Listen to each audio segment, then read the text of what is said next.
week. I don't know what the deal was, but I was like skittish and kind of like weird. I don't know. So I don't know if you guys felt that, but tonight I'm praying that the opposite will happen.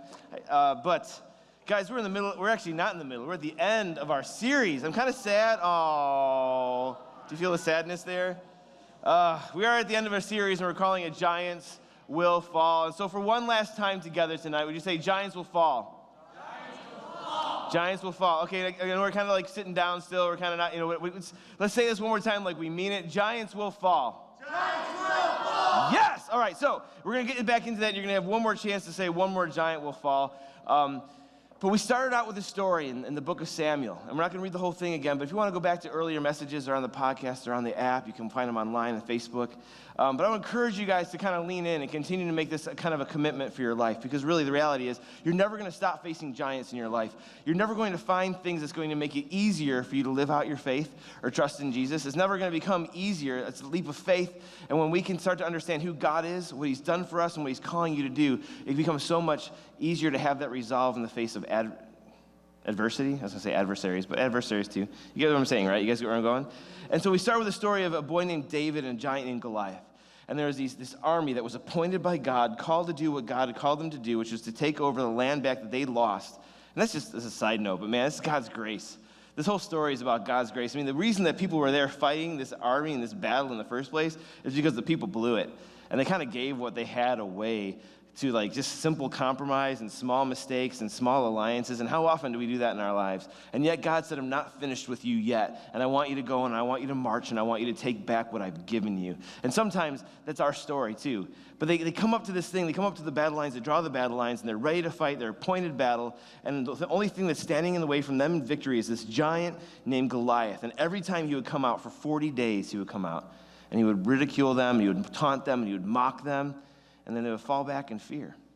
And we talked about how David, this unlikely hero of the story, walks on the scene and he takes out the giant with one stone, cuts off his head, and it was awful and gruesome and great and awesome.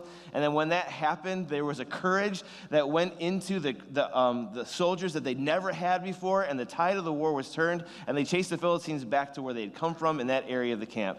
And the whole tide of a battle was shifted because of this boy named David, just a kid.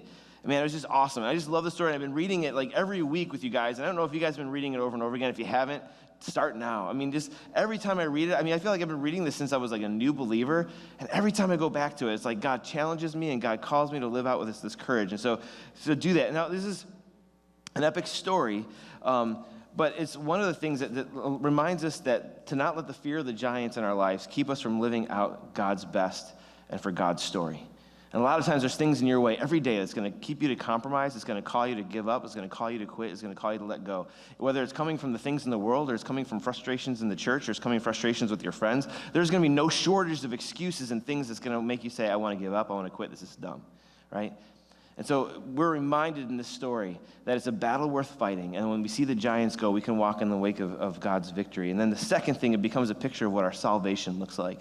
This whole story becomes a picture of what it looks like to have salvation as David, a young boy, comes out and takes out the head of this giant. And we understand that the more we look at the story, the more we look like the soldiers, right? We don't look like David more often than not. We want to be David, but we look more like the soldiers in our everyday actions. We want to be like David. We want to have the courage, but we oftentimes fall back like David often falls back. We find out that Jesus is our David. And Jesus has taken out he's the ultimate giant slayer, and he's taken out the ultimate giant of sin and death. And he invites us to walk and come with him and walk out in the wake of his victory. And so I want to encourage us to continue to be a group of people, when we call ourselves a revolution, to always come with the commitment saying, God, I'm stepping out of the battle lines. Battle lines were drawn, and they never crossed them. It's like this line right here. And for you, are you willing to step out and cross that battle line and pursue what God has for you? I want us to be that kind of people, and I want us to walk in the wake of his victory. And I hope the imagery is starting to stick with you. I know we've heard it a lot, but we're kind of wrapping things up, and I hope that imagery sticks with you. But one thing that we see in light of Jesus' victory is that he flips the script. You ever heard that phrase before, flip the script? Anyways, he flips the script. He takes one ending and he flips it upside down. He kind of gives us a surprise. He takes what looked like it was a bad thing and actually can turn it into a positive thing. And we looked how fear keeps us from getting engaged, but how life with Jesus and walking in his love and the power he gives us, the fear in our lives falls away and we begin to do the right thing. He flips the script on our lives. What we normally want to protect, we want to hide, we want to go back, we want to have the easy life, but he flips the script and he gives us a life of adventure and faith risk, and take your faith risk every day. Then we also looked how comfort needs to fall. That how comfort is sometimes just an easy way of saying, we don't want change, I figured out a way to make my problems work, and I'm settling for less. Don't live a life of settling for less. Always push for more, and always push back comfort and go for the hard choice. Jesus said, wide is the road that leads to destruction, but narrow is the road that leads to life, and only few people find it. Are you going to find the life that Jesus calls you to by pursuing him? It's narrow, and it's hard. It's difficult, but it means we have to set comfort aside, but it's worth it. And then we looked at how who we are is bigger than what we face. We talked about this last week, and how David took the small things in his life, and it may look like he was unprepared. Everyone saw him as unprepared and unready, but God had been preparing him for that battle all the way from the beginning, because it was who he was and what God had made him to be, his life before that moment that set him up for that moment. And I hope that you took that challenge to heart, to be responsible with the small things that God has given you now, trusting that he's preparing you for bigger and greater things later. Even the struggles now that may seem small and annoying, if you handle them well, and you handle them in a way that honors God and honors others, I promise it's going to set you up to put him on display and live out a fuller life down the road. And then lastly, that is lastly. Good. So, tonight, guys, I want to wrap our series up with one final giant. And I wrestled a little bit with what to talk about with you guys, because there's a few things I want to talk about, because actually there's a few more giants. But the more that I began talking with you guys, the more that this one kind of stood out to my heart. And so I hope you guys can lean in with me for the next 6 hours, because I just can't wait to talk about all of it. No, it's only a few more minutes. But the joke's can I just tell you something? I think I said this before. Yeah, it's like verbal vomit that sometimes just comes out of my mouth. That is one of those words I just didn't want to say. That's a joke that I know is not even funny, but no matter what, I still it's messy now. But, so I'm not going to keep you for 3 hours. I'm just going to keep you for the next 30 minutes, 20 minutes maybe now. But anyways, tonight, you guys okay tonight, by the way? I can't read you. Actually, Kevin, can you turn the side lights on a little bit? Because I'm seeing a little bit too many shadows. I'd like to be able to see that. There we go. It's a little bit better. A little more faces. That's great, because I love you guys. I want to see your faces a bit more. Anyways, I'm really excited to talk about tonight, because I really believe that this is going to be another one of those talks that if you can get a handle on what this is really about and what this message is really saying, that it really can affect the trajectory of your life. It can traject the kind of choices that you make. It might even affect the kind of careers that you choose. It might change the kind of path that you pick for your life, because sometimes the heart behind this giant can really steer our lives. And it's almost like putting what they call a muzzle on us that can kind of control us one way or another. And the giant's name is rejection. But I believe that if we can do this, and if we can take care of the giant of rejection that needs to go down in our lives here in the revolution, if we could take out the giant of rejection here in the revolution, I believe the revolution is going to take on a whole new level. And I believe if you want to see your school clubs go on to a whole new level at your schools, if you want to see Jesus proclaimed at your schools, for those of you that are doing that, it's amazing. We've got to take out the giant of rejection. So for our last time in the series, everyone say, rejection must fall. Rejection must fall. Oh, you guys are already better for that. You guys are good. I love you. All right, amazing. So I hate rejection. Rejection's a terrible thing. How many of you guys have ever been rejected before? Any of you guys? Yeah, anyone never been rejected? Anyone?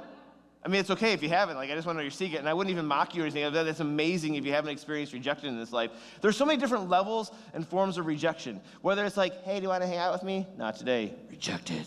But rejection can start something as shallow and as simple as that, and it can go incredibly, incredibly deep, and it can cut deep. I remember this girl named Elise McNally, and I'm sure she's out there on the podcast somewhere. No, she's not. So hi, Elise. But Elise, I got someone way better than you now, I'm just saying. Whoa, nuh-uh. No, he didn't. Yes, I did, because I got Michelle. Okay, anyways. So, let's all clap for Michelle. All right. nonsense clapping, but she's amazing. I just love clapping for everything. Elise McNally, I was in 8th grade, and she was like my world to me. She was cute. She had these like cute little freckles and like these little dimples and this curly like red hair. And anyways, I really liked her, and I had a few friends that convinced me that she liked me too. And so I asked her out. Some of you may have told me the story, but you know when you ask someone out that day, like it takes everything. You envision how it's gonna go. You envision like what hall she's gonna be coming down, and like you run there to get like ready, and then you like look like you were just waiting. Like, okay, get the sweat off everywhere. Shoot, and like new deodorant. I get up there and I walk up. It's true. You don't want to ask someone out when you're smelly. It just doesn't work. So anyways, you walk up to her. I'm like, what's up? Hey, Elise. Hey. And you did it like every courageous guy does. Hey, I just wanted you to know I wrote you a letter. See you later. Bye. Yeah. And the letter was like folded into like a million pieces, right? And she's got like, it's like origami. It's like basically like a national treasure just opening this thing up. Like every fold leads to a new clue, and finally she figures out that I'm asking her, do you like me? I like you. Will you go out with me? And so I knew she read the letter, and I saw her in the hall, and I had the whole thing, and she's like, hey, Mike, thanks for the letter. I'll talk to you about it later. I'm like, oh, man. So every class was just like pins and needles. And so at the very end of the day, before I get on the bus, she comes up to me and said, hey, I wanted you to know, can you call me later, and we could talk about this? I'm like, okay, well, it's not a yes, but it's not a no. This is awesome. I'm holding on to this with every part of my being. And so I called her up. I was like, hey, Elise, what's up? And she gave me her number. That's pretty cool. It's like, hey, yeah, can I get back to you? And because the reality was that she kind of liked me, but there's like 2 other guys that she liked. Now, that's terrible. Have you guys ever been in that situation? You like somebody. It's like, well, I like you, but I like these 2 other guys, and I have to pick. Wah, wah. Get over yourself. Pick me. That's all I want to say. And so she goes there, and she calls me up, and she said, okay, I'll let you know at school tomorrow. And she's like, oh, I'm not ready to tell you. And I think she was waiting for this honestly, I think looking back on it, she was waiting for this relationship to break up between these 2 other guys, girls and guys, whatever. Wow, it's progressive school. Anyways, so we go all the way back there. Anyway, so we go, this other couple, and we go back there, and so finally, the day happened, and I remember that my friend Kevin and my friend Mike, we're playing soccer, and like, Mike, we got news for you, and they picked me up, which was no easy feat because I was a little tubby, and they picked me up, and they're like, Mike, and they carried me, and I'm like, what's going on, guys, where are you going? It's like, and then he sets me down, and Kevin pats me on the shoulder, it's like, dude, she said yes, and Mike's like, patting his high five, she's gonna say yes, and they got everybody there, and there's a huddle of people, and she walks up to me, and I'm like, hey, Elise, and she's like, hey, Mike, I just want to be friends. And everyone was like, oh, they knew it was coming, guys. That's so mean. I was really hurt. And I had 2 more periods before I can go home and cry myself to sleep. So I had to pretend like it was okay. But I got dressed up in special clothes that day because I thought it was coming. I got everything ready, and I got rejected. Now, obviously, I'm not with her, right? And I don't want to be with her. I want to be with who I'm with right now. But in that moment, I felt like my world just came tumbling down. And it was all because of a girl that I had a crush on that I hardly knew, but I wanted her to like me too. And because she said she didn't want to like me that way, I just all of a sudden felt like everything came tumbling down. Now that's just junior high. It just gets more complex and harder the older you get. I remember sitting on the phone with a girl named Julie, and she was doing the whole breakup thing over the phone, and I'm like, oh by the way, we had phones with antennas back in those days. But it was cordless, that's right. Stick it, parents. Okay, so anyways, I'm on there, and I'm talking, and I couldn't convince her. For 40 minutes, she'd already broken up with me, and have you ever been in that situation where you're trying to convince the other person to stay with you? And at this point in time, you're like, oh my gosh, they spent 40 minutes telling me no, why do I even want to be with them? But no matter what, you still want to fight for it because you don't want to be rejected by that person, and you want their love, and you want their attention back, and so you fight, and then when it's over, you hang up the phone. And I was with my other friends, Jeff and Jason, and they were back in the other room. My parents are gone. They're like, hey man, come on, you've been out there for a while, man. What are you going to do? We're playing. They want to play a game, whatever, and I was like, well, okay, I'll be there in a minute. And I just remember putting my head in the pillow, and I did the whole,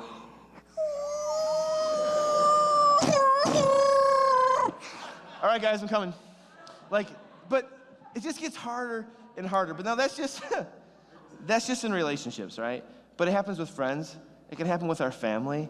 I remember, again, this is another different junior high story. With some of those same friends. When you realize all of a sudden your friends start going in a different direction, and for some reason you didn't get the memo, and they stop calling you, and you find out while they're having parties, and they didn't call you to invite you to the party. I'm like, oh, that's cool. I'm gonna stay home then, okay. Or you find out oh, they're having a party. I'm sure I'm invited, and you call, and they're like, oh yeah, man, we'll see you guys on Monday. I'm like, Tonight? Cool, man. Yeah. All right. Click. Hey, Mom. Want to hang out? You know? But, and just the feeling of abandonment that you can feel, right? And how hurtful and painful it is. And so we feel small tastes of rejection. And we don't want to get rejected in bigger ways. And so I think as people, we get better and better about knowing how to fit in and how to play the game and look and avoid rejection. And this could be a deadly thing. If you're a believer in Jesus and you want to live a life that's honoring to him, rejection, the giant of rejection in your life has to fall. Because I think sometimes God's calling us to do things that's going to put us in different situations where we're going to stand out, and we're going to look different, we may sound different, we may love different, we may care different, we may be called to do different things, or we may spend our time differently. And people are like, what are you doing, man? I'm just doing this church thing. I talked to someone else, and I don't want to say his name, but he was telling me at camp that he started posting stuff about being a Jesus follower on his Instagram, and he lost friends and followers, tons of followers stopped following him because he started putting out stuff about Jesus. So this idea of rejection, as much as we feel it in all these different ways, if we're a believer in Christ, it's got to fall. And the good news is that it can. And tonight, I kind of want to look at some of those things. The first thing, rejection is kind of an interesting thing. And actually, I want to kind of explain this because the other giants, it's kind of feedback.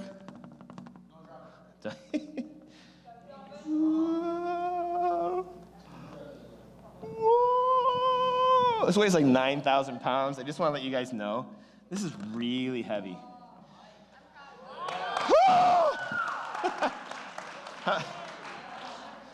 How much can I pander for applause? All right.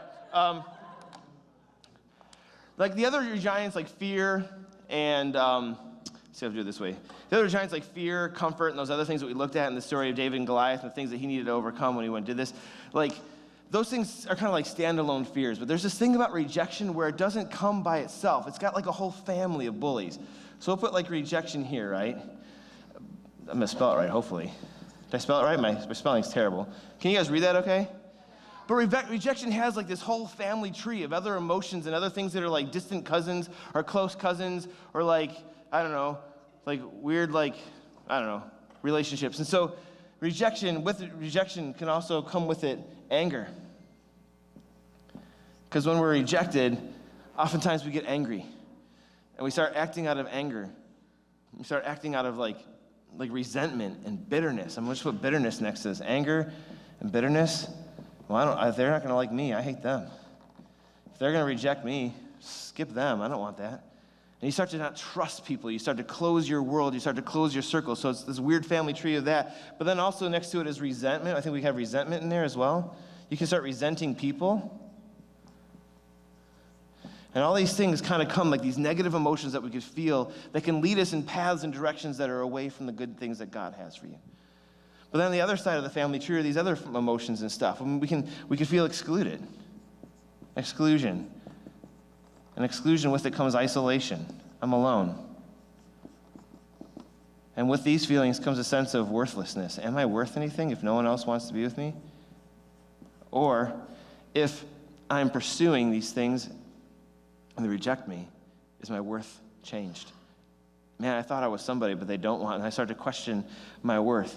And then all these things together can kind of come with it, this feeling of inferiority. Did I? I-O-N, thank you, spell check. I wish this was like a smart board and I could like give me a little yeah, this is going on. So I know they do at school. I was saying, I wish this, yeah, I wasn't like, I wish they had some kind of smart board. And it's like, poof, here it is. But no, like I know they have those. I wish this was. Okay, so inferiority, is that right? Did I spell that right? You guys can be my spell checkers for me. I won't change it though. We can also feel judged. We can feel judged because we're not good spellers, right? We can feel judged in judgment. But the funny thing about this is because we're judged, we start to judge others. And so we start to fall into the cycle. But do you see like how all the stuff that comes with this connect with each other? And then the crazy thing is that all of this isn't alone, because it's like they have neighbors. They have this like whole little village of like, that's gonna die on me. They have this whole other neighbor here. It's like they like team up with other people. So it's like together they team up with fear. So fear steps in and says, you should fear rejection. Dude, rejection's gonna come after you, man. And it starts taunting us. It starts telling us stuff like, hey, don't do that. You're going to get rejected. You should be afraid of it. If you do that, people aren't going to like you. If you do the right thing, people are going to think you're weird. If you raise your hands because you want to worship Jesus, people are like, what are you doing? You're nuts. You're a fruitcake. You go to church, huh? All these different things. So you should just avoid talking about it. And so fear starts to work alongside of rejection. But fear isn't just alone because it also comes with some other things. And I wrote these down, and where did they go? They're also good friends with bitterness and anger and resentment. So these things come side by side and they work together. And so I believe if we could take rejection out of the equation, then we could see a whole bunch of things fall in our lives. And you can experience a whole bunch of freedom that God wants you to walk in and experience. But where does rejection come from? Right? I don't have a thing to draw, so I'm going to try to draw over this. This kind of looks like a tree, doesn't it? So in the garden, can this see how it looks like a tree here?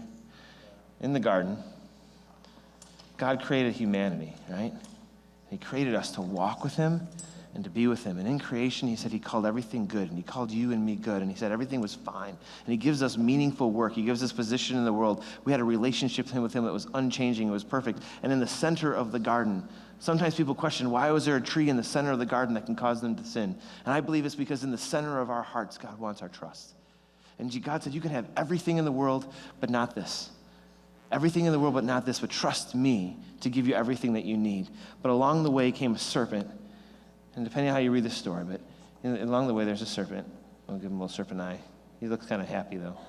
We'll make him a happy serpent. And he comes and he deceives, and in the deceit that he gives them, he says, if you have this, your eyes will be opened, and you'll become like gods, and you'll no longer need God. But there's two things that happened there that I believe are things that are still playing out and echoing out through humanity. One was the desire to be gods ourselves. And we see it all the time. We have pride. We want to do our own thing. We don't want to listen. We have a hard time. I hate authority. Can I just be honest with you guys? I hate authority. I can't stand it. But yet, when I feel authority come in my lives, I just want to buck the system. And sometimes I'm that way with God. I don't want to follow God's ways all the time. Just keeping it real, but I have to trust that God's ways are the best ways at times. And so I have this part of me that wants to be my own authority and doesn't want God to be in the thing. So that's the first thing. And then the other thing that they fell to, he says, when your eyes will be open, you'll be like gods yourselves, and you'll know the difference between good and evil on your own. And so there was this little seed that was planted in them called inferiority. You know what? You have what you think is enough right now, but maybe you don't have everything. And if you pursued something else and you maybe got something else outside of yourselves, then you'll be complete.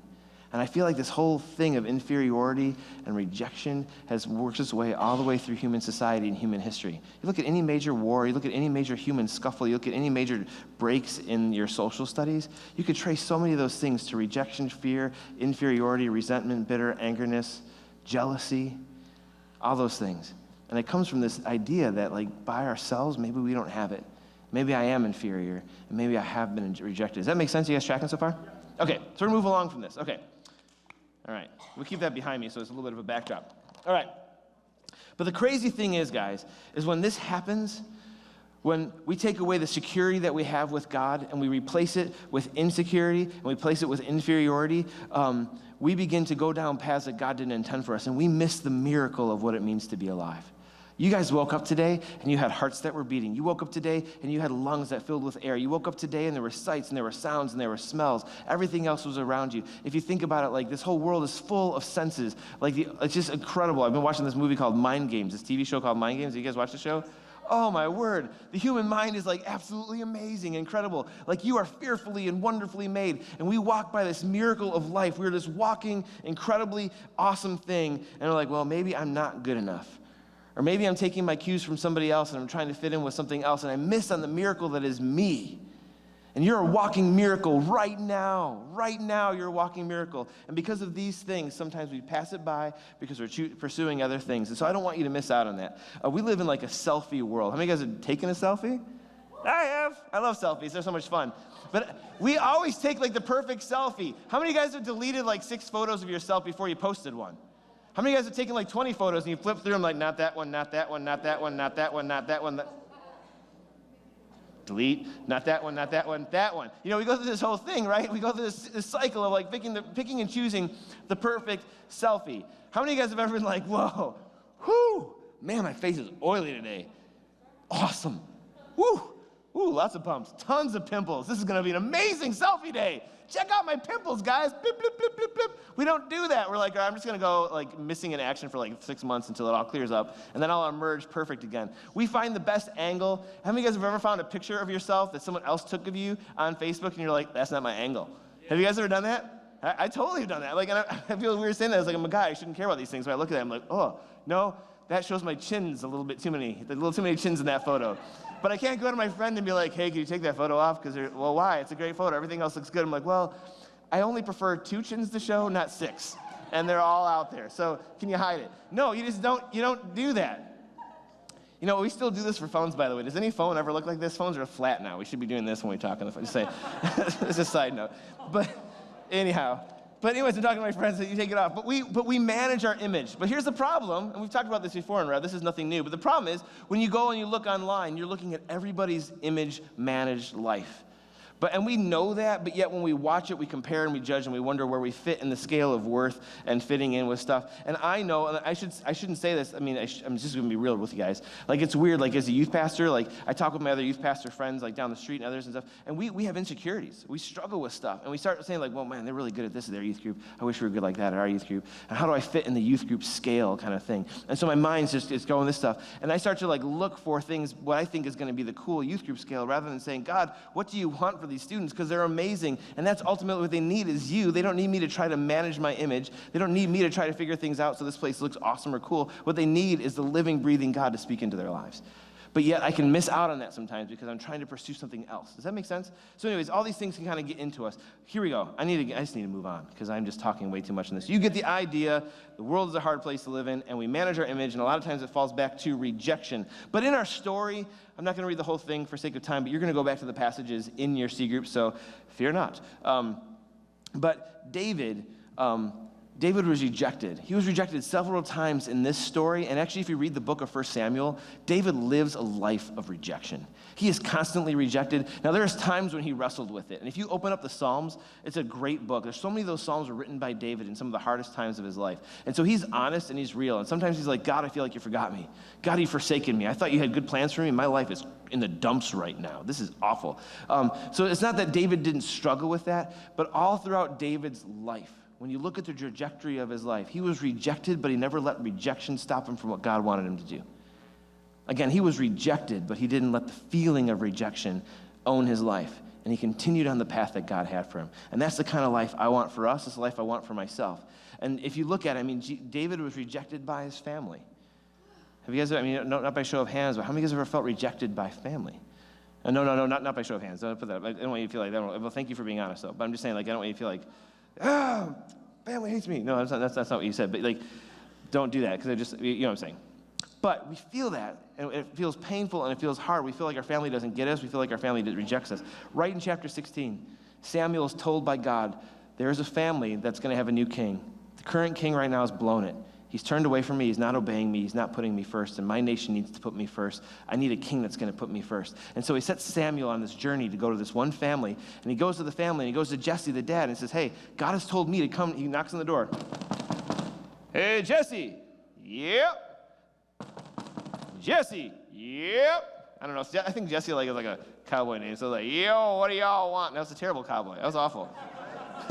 I should have done it British. Hey, Jesse, what you got going in there? We got to anoint a king. So they get Jesse, and Jesse comes out and he says, we are called to anoint a king right here. And so Jesse's like, great, a king, all right, I'll get my sons. So he calls all his sons over there, and they all line up. And he looks at them, and God's like, all right, don't pick any of these guys. And Samuel's like, what? He's like, don't pick any of them. Don't pick them because of the way they look. Don't pick them with their height or their age or their stature, because I've rejected these guys. You guys are looking for the out stuff, but I'm looking for the heart. And so Samuel's like, well, what am I going to do? So he goes to Jesse. He's like, hey, Jesse. And he's like, yep. He's like, is this all you got? Because I feel like God's not saying I should anoint any of them, but I came a long way to come here to do this. He's like, well, I got one more son, but he's out tending the sheep. You don't need to be here. He's a little boy. You don't need to tend. These are the boys you want. My boy David, he's taking care of them sheep. No one cares about them sheep. You pick these guys, right? So his own dad, when given a chance to be, I feel like if anyone in my family had an opportunity to become royalty, I'd get them all there. Like, I'm not like some like Cinderella story where like I'm going to hide one in the closet. Like, I'm just going to bring them all down here and pick one because one of them is better than nothing because I'm going to get paid. Like, either way, because one of them is going to be royalty, right? That's terrible. Awful. Moving on. You guys tracking with me? But David was rejected by his family. He wasn't even considered by his dad. Now, it's not to say that Jesse's dad was bad. That rhymed. But it's not to say he was a bad dad. I can't stop saying that now. Aren't you glad? But you get the impression early on that he cares a lot more about his brothers than he does about David. Even in the next chapter that comes, David is sent on a mission to do what? Go find out what's going on with the brothers. Hey, go find out what's going on with your brothers at the battle line. Dad was interested in the brothers and not David. And then David gets onto the scene, and then we see what happens next. And you guys can read that text again when you get in your C groups. But he gets in the scene, and then it's like, well, what's going on? And the brothers judge his motives. They're like, get out of here. What do you even want? Why can't you just stay at home? Can't you take care of your sheep? I mean, did you leave and they mock him. They're like, you left your sheep? Who's taking care of your sheep, loser? Like, go take care of your sheep. You got other jobs to do. We're the big soldiers, really important. So his brothers reject him, and his motives were judged. Have you ever felt like someone, like you did something, you thought you did it for the right thing, but then someone judged your motives? I hate that. That's like one of my biggest pet peeves. But then he goes to Saul, the king, and the king says, no, you know what? We're looking for someone bigger, someone who's been fighting a little bit more. But he has an ear with Saul, and so Saul finally says yes, and he gives him some armor, and that armor doesn't fit. But then he goes to Saul. Saul rejects him. The leader of the country rejects him. But then how low can it get? Because then he gets up to the giant. And he says, here I am. Finally, I pushed through all these no's. No, no, no, no. And now I'm here at my moment to shine, and I'm ready to fight you. And the giant's like, I don't want to fight you. Am I a dog that you come at me with sticks? Send me somebody else. Send me a challenge. Even the enemy rejects him. And how low can it get if your enemy's like, I don't even care about you. That's how rejected David was here. And yet what amazes me is that each term, David doesn't let no stop him. He doesn't let rejection faze him. And that David doesn't stop with the first, second, third, or fourth no in the story, but he keeps marching up because he knew what God was calling him to do. And I believe that David arrived on the scene. The reason he could do this is he arrived on the scene already from a place of acceptance. And that's what I want for us. When you arrive on the scene in your life, when you step up in your Bible club, when you step out talking with your friend about your faith, when you step out doing the right thing at school, or when you just step out to be someone who puts your faith on display, I want you to be the kind of person that could do it from a place of acceptance rather than doing it to get acceptance. David wasn't there to earn other people's approval because he had all the approval he needed. And I believe that's what he allowed him to persevere throughout the no's. And guys, you're going to get a lot of no's in your life. Even when you do good things, some of you may have a career path that you really believe in, and hopefully it's not like some like really specific career path. I'm going to be an astronaut, and well, there's more astronaut things, but like there might be something in astronaut fields, but you may get some no's along the way. But keep pushing. If you really believe in it, keep going. Don't let no stop you if you're doing the hard work and you believe God's calling you there. But people judged his age, his stature, his ability, even his motives, and David didn't stop. You'll never see David wasting his time trying to convince others what he's supposed to do. And I love that. David never is not like, whoa, hold up, guys. You're telling me no, but let me explain to you because I believe I was anointed and all this stuff happens and I've been praying to God and I have this experience and I should be really good. You should listen to me. Like, he just keeps going. He doesn't, if someone rejects him, he just keeps moving on. And I think we could do the same thing. And so there's 3 challenges I want to leave us here. I want to leave us with these 2 challenges. Jeff's going to come and play a little bit of songs.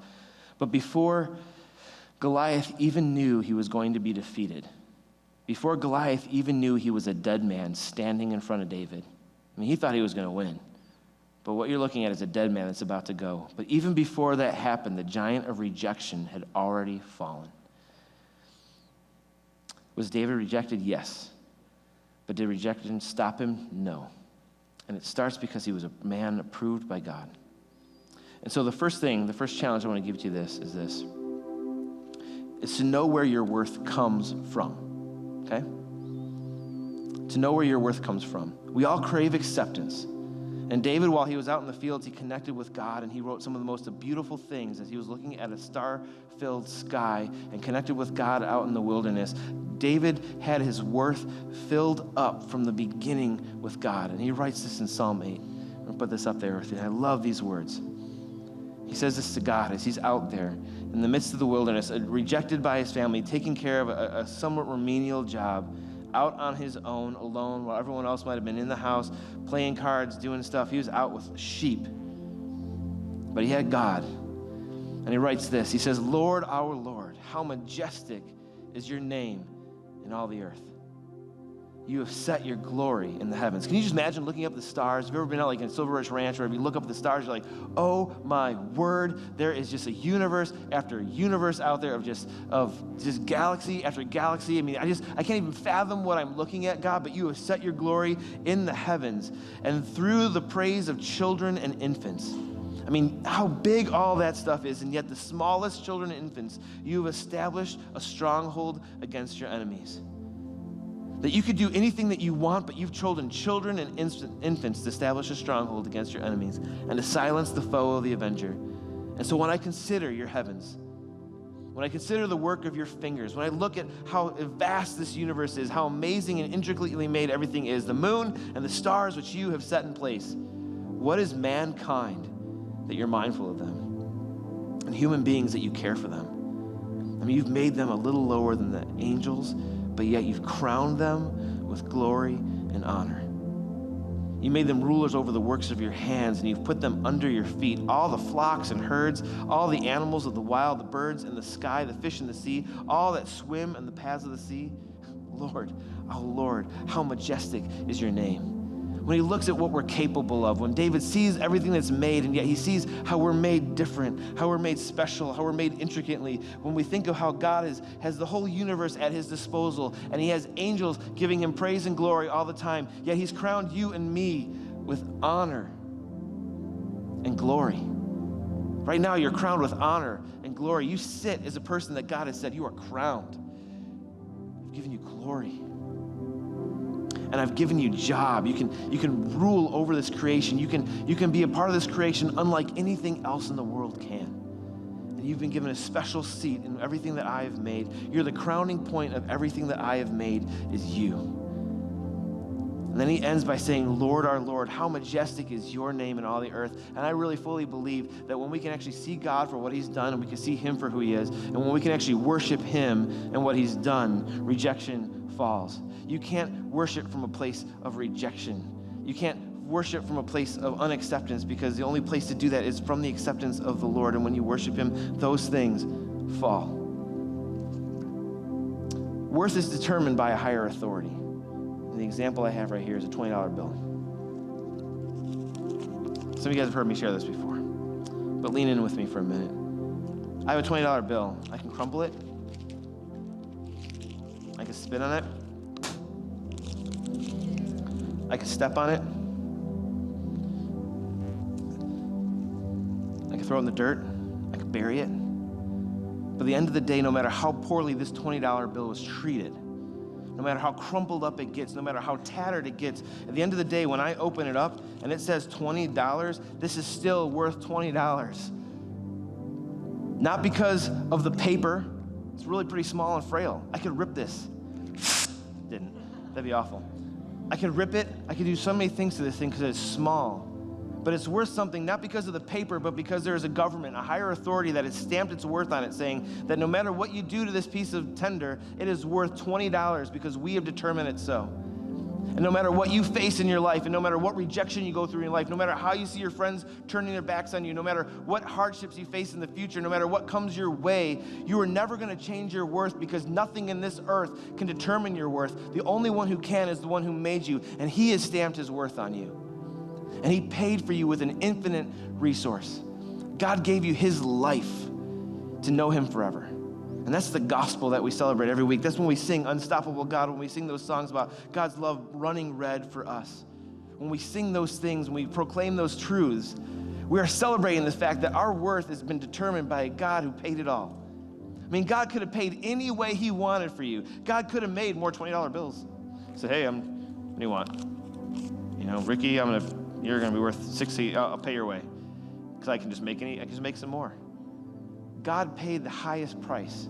There was nothing higher than God, and God paid with himself for you. So that means right now, whether you've accepted it or not, everybody, every human being in this earth is worth a tremendous amount. And no matter what we can do, and no matter what society says about rejection in your life, it doesn't change your worth.